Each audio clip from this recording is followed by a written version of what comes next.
Menteri Koordinator Bidang Perekonomian RI Erlangga Hartarto melakukan kunjungan kerja ke 3 negara Eurasia, yakni Kazakhstan, Rusia, dan Belarus pada tanggal 10 hingga 16 Mei 2026.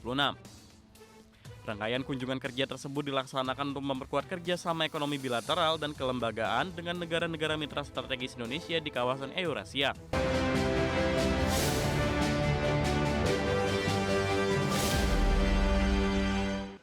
Menteri Koordinator Bidang Perekonomian RI Erlangga Hartarto melakukan kunjungan kerja ke 3 negara Eurasia, yakni Kazakhstan, Rusia, dan Belarus.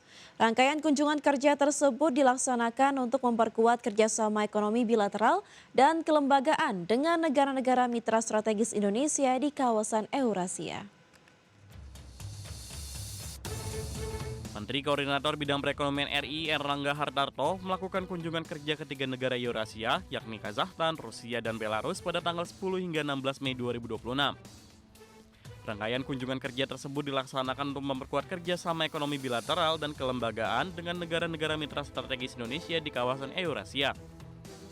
Kunjungan kerja ini berlangsung dalam momentum yang strategis, yaitu seiring dengan telah ditandatangannya Indonesia-Eurasian Economic Union Free Trade Agreement pada tanggal 21 Desember 2025 yang lalu. Kesepakatan tersebut akan menjadi platform penting untuk memperluas akses pasar, meningkatkan perdagangan, memperkuat konektivitas logistik, serta membuka peluang kerjasama ekonomi yang lebih luas antara Indonesia dan negara-negara anggota Eurasian Economic Union.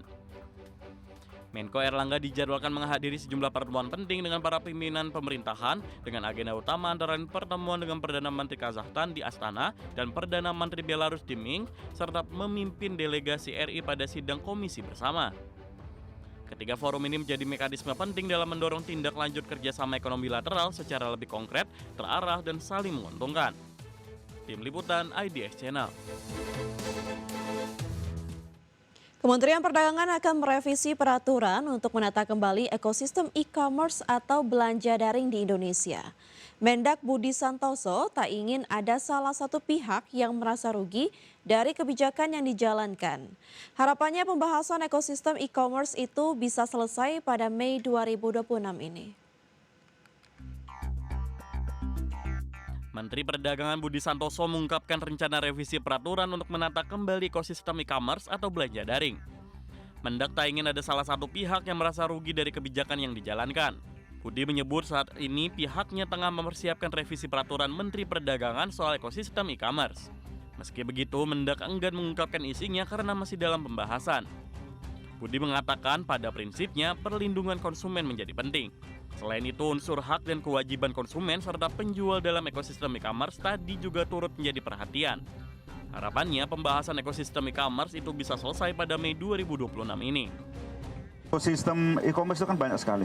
Jadi kita nggak hanya ngomongin yang besar, yang kecil, tapi semua stakeholder yang terkait dengan e-commerce. Hak dan kewajibannya supaya tidak ada yang dirugikan, ya, harus saling menguntungkan sehingga semua itu berjalan. Antara kan e-commerce juga butuh seller, ya. Seller juga butuh e-commerce. Tapi bagaimana mereka itu bisa berjalan bersama, ya, dan kewajiban masing-masing harus terpenuhi, harus saling menguntungkan. Ya, kalau ada yang dirugikan nanti pasti ekosistem itu tidak berjalan dengan bagus. Tentu banyak instrumen yang kita lihat kembali, ya. Kita lihat kembali, kita evaluasi kembali. Sebelumnya, pemerintah berencana mengatur biaya administrasi atau admin fee di situs e-commerce seperti Shopee, Tokopedia, Lazada, dan platform sejenis melalui revisi Peraturan Menteri Perdagangan Nomor 31 Tahun 2023. Rencana ini mendapat perhatian dari Asosiasi E-commerce Indonesia yang meminta agar kebijakan tersebut disusun secara hati-hati agar tidak berdampak luas pada ekosistem perdagangan digital nasional. Tim Liputan IDX Channel. Pemirsa, PT IMC Pelita Logistik Tbk menetapkan dividen tunai Rp25,6 miliar atau Rp5 per saham untuk tahun buku 2025. Pembagian dividen ini didukung saldo laba ditahan dan ekuitas perseroan yang masih kuat. PT IMC Pelita Logistik Tbk atau emiten berkode saham PSSI menetapkan dividen tunai Rp25,6 miliar untuk tahun buku 2025. Setiap pemegang saham berhak menerima dividen Rp5 per saham. Keputusan ini disetujui dalam RUP ST yang digelar 8 Mei 2026. Dividen akan dibagikan kepada pemegang saham yang tercatat dalam DPS.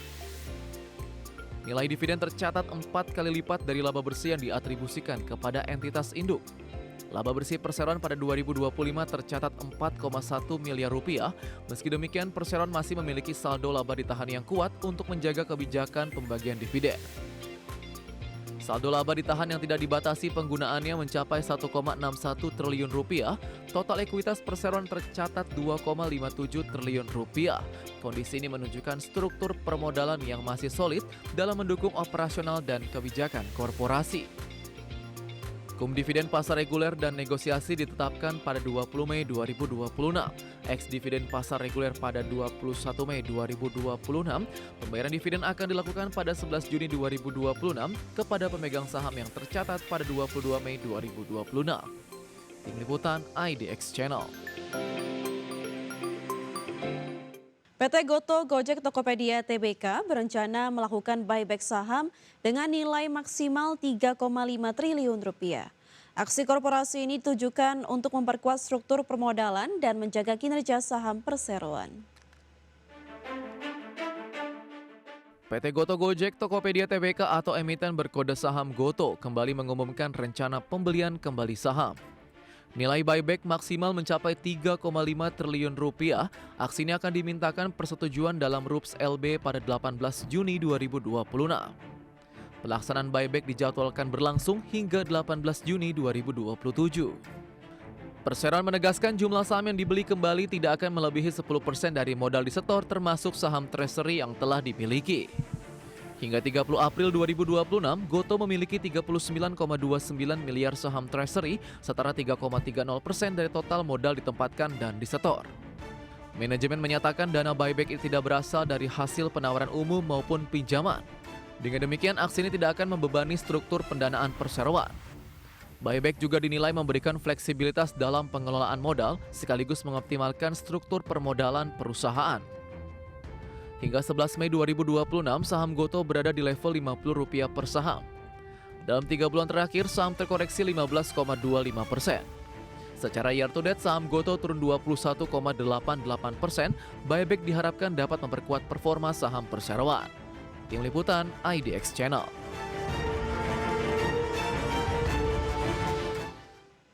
PT Jasa Armada Indonesia Tbk bersama PT Pelindo Jasa Maritim memperkuat layanan maritim untuk mendukung program hilirisasi nasional.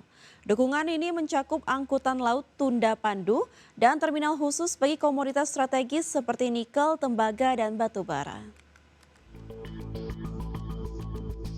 PT Jasa Armada Indonesia Tbk atau emiten berkode saham IPCM bersama PT Pelindo Jasa Maritim mendukung kelancaran transshipment dan transportasi laut.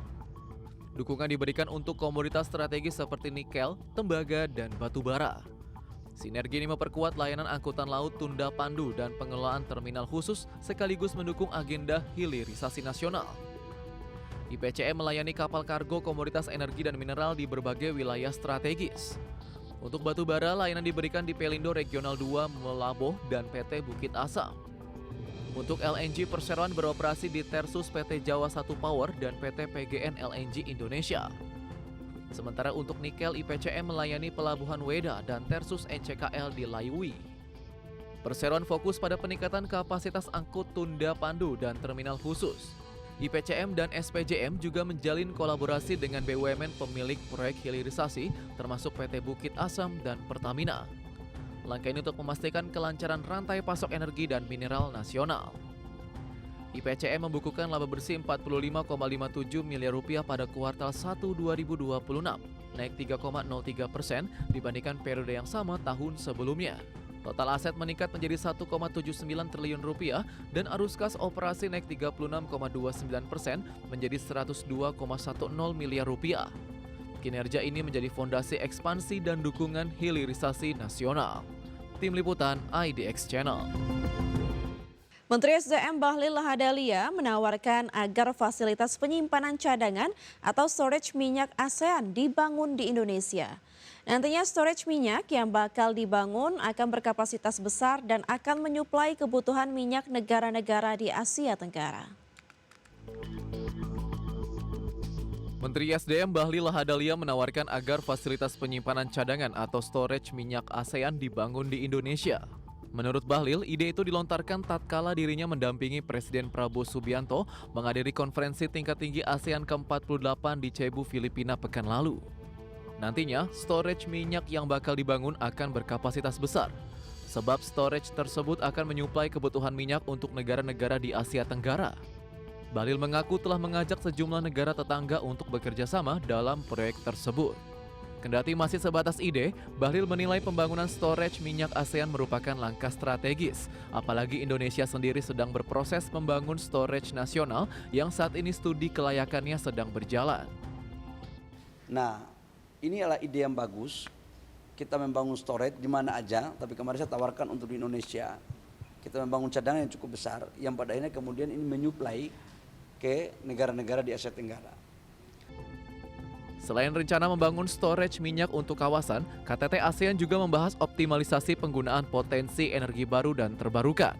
Langkah ini merupakan upaya untuk mengamankan pasokan sumber daya energi. Tim Liputan IDX Channel.